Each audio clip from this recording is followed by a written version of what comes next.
Coming up next on the Jeff Crilley Show, we're going to talk about all things personal branding with a nationally known expert.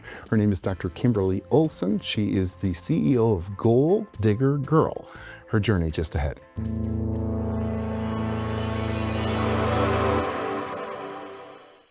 Many are predicting that the worst is yet to come, which is unfortunate, said one person here.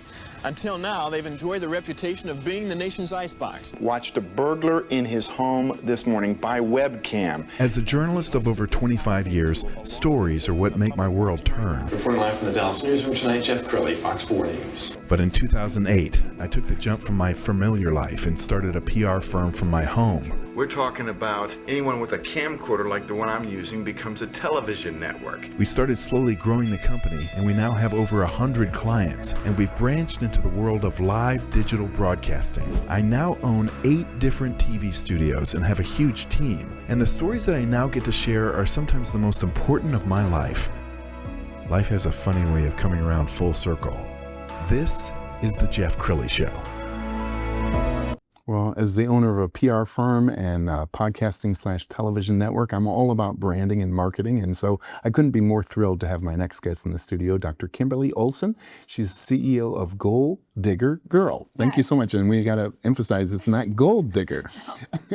Goal.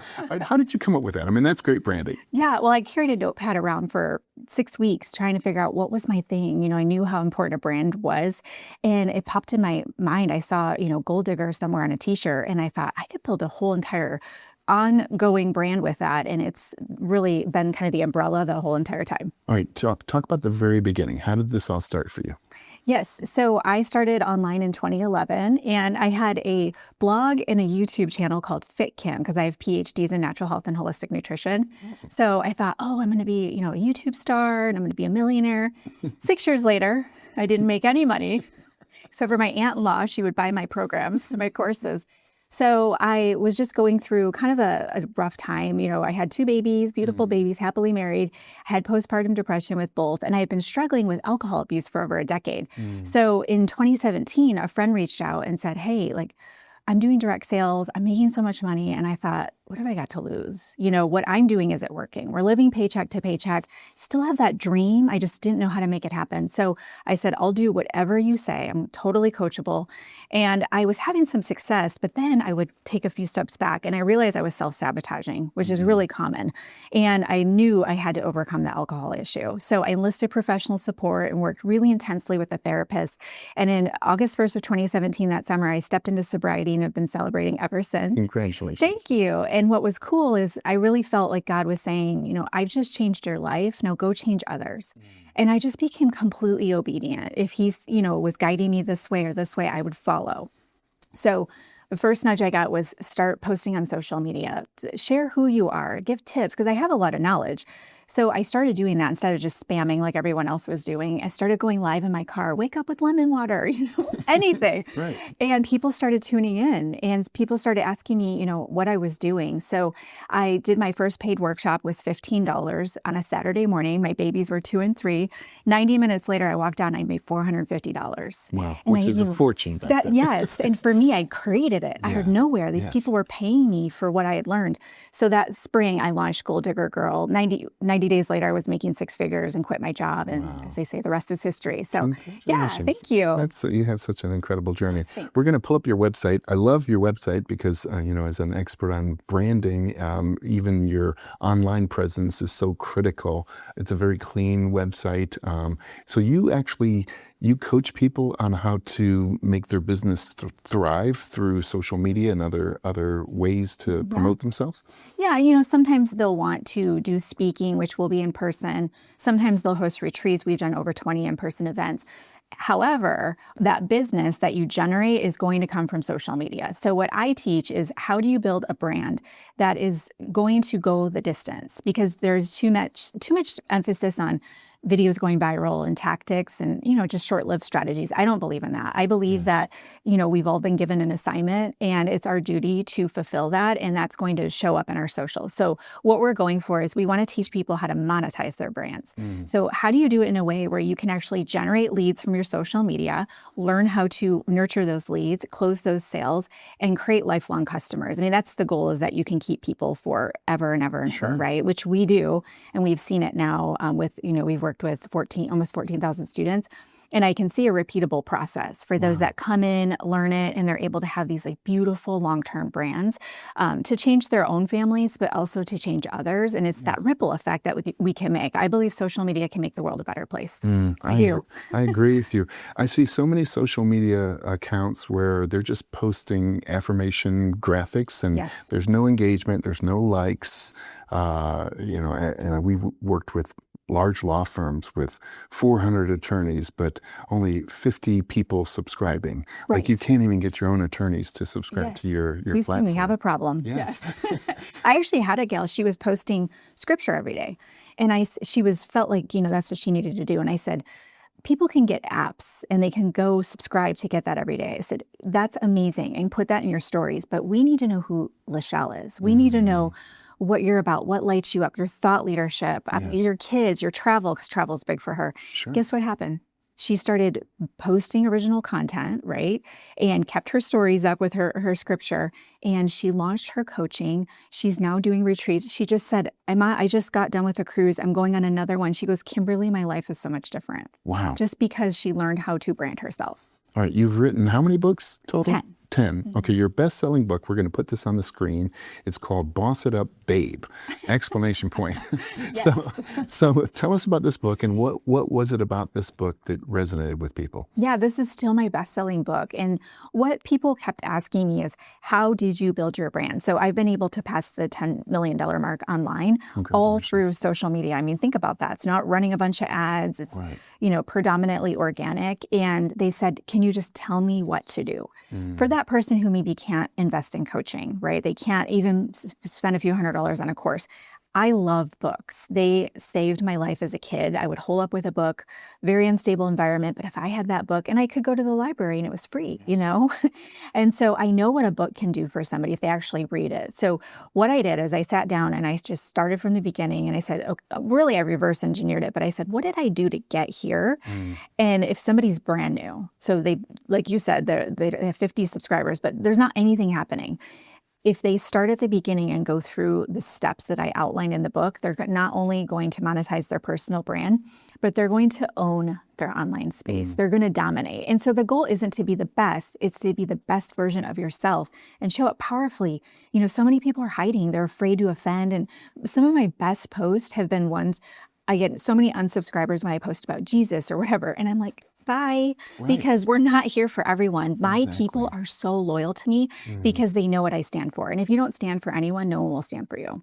And we just learned a few minutes ago that we grew up about a mile from each other. Yes, it's wild. She was at 8 Mile in Detroit. Yes. And if you remember, Eminem famously came out with 8 Mile. 313. That's right. And I grew up at 7 Mile. And so, okay, how did the Detroit experience shape you and who you are today? Yeah, absolutely. So I lived in several different places outside of the Detroit area.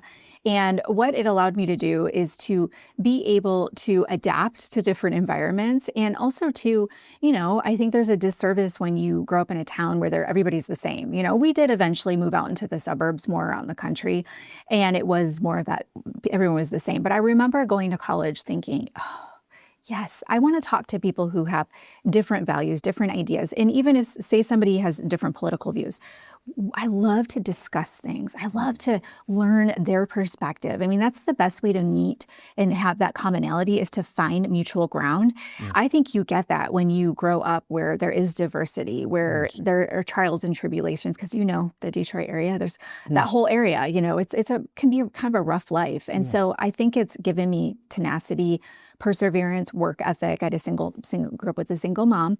And I think because of that, I'm like a dog with a bone. I won't give up. I mean, anybody who's successful like you, you have to have perseverance and tenacity. Well, I applaud you because whenever I go back, my younger brother still lives in the Detroit area, and when the auto industry is in a funk, the whole state is in a depression. Yes. And I remember growing up in Detroit, and the biggest anybody could dream was get a job at Ford or GM, don't get fired, and get a gold watch after 40 years. Absolutely. But you're in Texas now, and there's this optimism. It's like, how big can you dream? Talk about the importance of dreaming big. Yeah, absolutely. And that's where Gold Digger, the foundation of it is that I want to impact my daughters. I want to impact the women around me, that I truly believe the dreams that we are planted in our heart are God-given.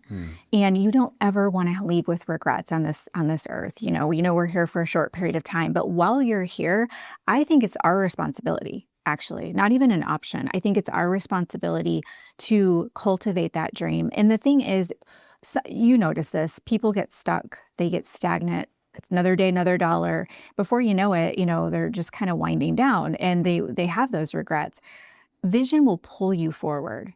So when you really lock in on where you feel God is calling you and you focus on that, you won't have to motivate yourself. And there are going to be setbacks and challenges with anything. And I mean, really at the end of the day, how fulfilling is it when you set goals and you're going towards them? Whether or not you knock it out of the park or you meet the goal or even fall short of the goal, it's the pursuit that makes us feel alive. Yeah. Talk about the importance of surrounding yourself with other successful people. There's an old saying, if you hang around 9 broke people, pretty soon you're number 10. Yes. So I've heard that one. I've heard you're the average of your 5 closest friends. Yes, so. yes. love But that. often, sometimes it's even family members, people that we love are kind of dragging us down. So talk about the importance of the people you surround yourself with. Yeah, absolutely. And, there's an old story about, on the sea ships when they would go out and get the crabs, they put them in the bucket, they catch them and they wouldn't be covered. They would just be in there. And as soon as one would try to escape, the other ones would pull it back in. So we have to remember that when we're doing something different, think about spouses and one of them decides to eat healthy, go to the gym, that makes the other one feel a certain way. It's almost like having a mirror in front of you, but what they'll do is they'll try to take that person down subconsciously, by the way. Right. It's not usually conscious. So in this same regard for us, striving to do better, going after goals, we are our environment. And even at the cellular level, I'm listening to the biology of belief again, because I like to nerd out, but they're talking about, our cells, it's a representation of the environment, not so much what we've inherited. I think that's so powerful. So if you're in an environment right now, and it doesn't mean you just axe all your friends off tomorrow, are there certain people that whenever you get together for lunch, you just feel bad afterwards? Maybe you spread out those meetings. Maybe you do join a mastermind. Maybe you join some kind of community. My online community is called Gold Digging Boss Babes. We have gold digger dudes, so men are welcome. Cool. Okay. But find a place that where they're learning and growing together and can encourage you, because you don't want to go it alone. Yes. Well, there's many different ways people can engage you. You have a publishing company, you're a popular speaker, you're a coach, but you also give away the gold, G-O-L-D, in that your social media has rich tips. And so we're going to put up a video and I'll just let you narrate this. I think this was a video you put up that is about the millionaire mindset. So what is the millionaire mindset? Yeah, absolutely.